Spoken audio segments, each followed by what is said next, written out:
ایک ملک کا بادشاہ بہت ظالم اور کنجوس تھا۔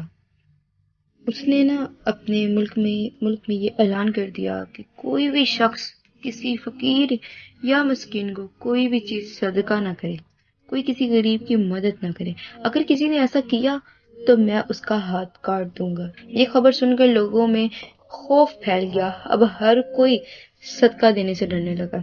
ایک دن ایک فقیر مجبور ہو کر ایک عورت کے پاس آیا اور اس سے کہا، اللہ کی رضا کی خاطر مجھے کچھ کھانے کو دے دو۔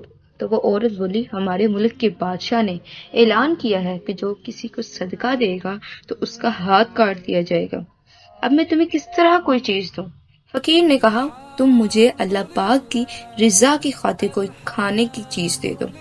عورت کو اس فقیر پر بہت رحم آیا اور اس نے بادشاہ کی ناراضگی اور سزا کی پرواہ کیے بغیر اللہ پاک کی رضا کے لیے اس فقیر کو 2 روٹیاں دے دی۔ فقیر روٹیاں لے کر دعائیں دیتا ہوا وہاں سے چلا گیا۔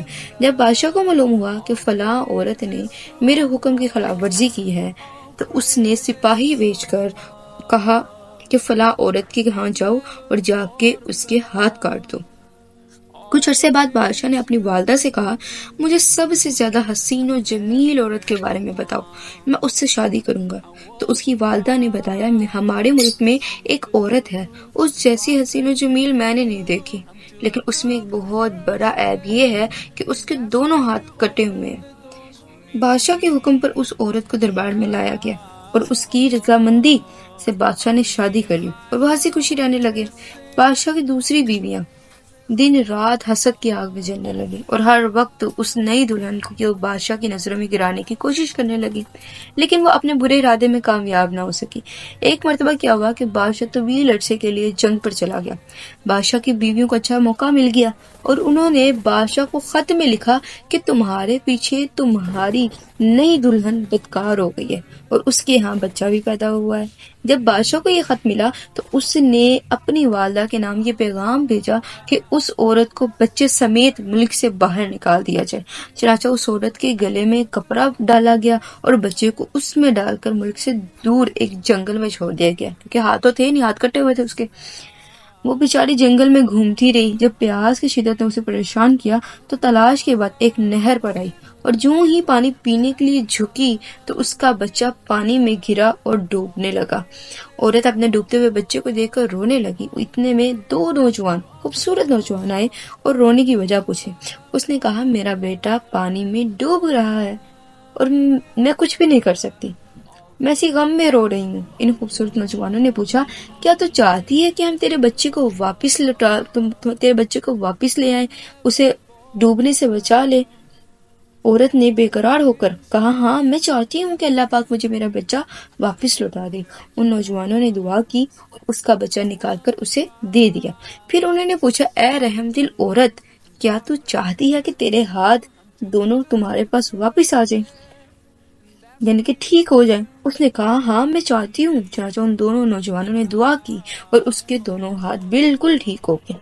عورت نے اللہ پاک کا شکر ادا کیا اور حیران کن نظروں سے ان 2 نوجوانوں کو دیکھنے لگی، جن کی برکت سے اسے ڈوبا ہوا بچہ مل گیا اور اس کے ہاتھ بھی اسے لوٹا دیے گئے۔ پھر ان نوجوانوں نے پوچھا، اے عظیم عورت، کیا تو جانتی ہے کہ ہم کون ہیں؟ عورت نے کہا، میں آپ کو نہیں پہچانتی۔ انہوں نے کہا، ہم تیری وہی 2 روٹیاں ہیں جو تو نے ایک مجبور سائل کو دی تھی۔ اللہ کی رضا کے لیے اس نے بادشاہ کے خوف کو چھوڑ کے اپنے ہاتھ تک کٹوا دیے، لیکن اللہ کی رضا کے لیے اس فقیر کو 2 روٹیاں کھلائی تھی، اور ان 2 روٹیوں کا سبب آج ہم تمہیں ملے ہیں۔ وہ 2 نوجوان نے کہا کہ ہم تیری وہ 2 روٹیوں کا صلہ، ٹھیک ہے، اللہ پاک کسی کے دیا ہوا، اللہ پاک کی خاطر اس کی راہ میں دیا جانے والا صدقہ کبھی ضائع نہیں کیا جاتا۔ آخرت میں تو اس کا ثواب ملتا ہی ملتا ہے، مگر دنیا کے اندر بھی اس کی بہت سی برکتیں نصیب ہوتی ہیں اور کئی بلاؤں سے حفاظت ملتی ہے، جیسا کہ اس عورت کے ساتھ ہوا کہ جب اس نے رضائے الہی کی خاطر ایک بھوکے شخص پر رحم کھا کر 2 روٹیاں صدقہ کی تو اگرچہ وقتی طور پر اس پر آزمائشیں آئیں، اس کے خلاف سازشوں کا جال بچھایا گیا، ہاتھ کاٹ دیے گئے، ملک سے نکال دیا گیا، بچہ نہر میں ڈوب گیا، مگر اس نیک عورت کو دیکھیے تو اس قدر آفتوں کے باوجود صبر و استقامت کے ساتھ حالات کا مقابلہ کرتی رہی۔ تو اللہ پاک نے اس کی غیبی امداد فرمائی۔ اس ایمان افروز واقعہ سے ہمیں سبق حاصل کرنا چاہیے کہ اپنا ذہن بنائے کہ جب کوئی مصیبت، تکلیف، بیماری یا پریشانی وغیرہ گھیر لیے تو ہمیں بے صبری کرتے ہوئے شکوہ شکایت کرنے کی بجائے اللہ پاک کی رضا پر راضی رہنا چاہیے۔ مشکلات کے حل اور بلاؤں سے حفاظت کے لیے رضا الہی کی خاطر صدقہ خیرات کی عادت بنانی چاہیے۔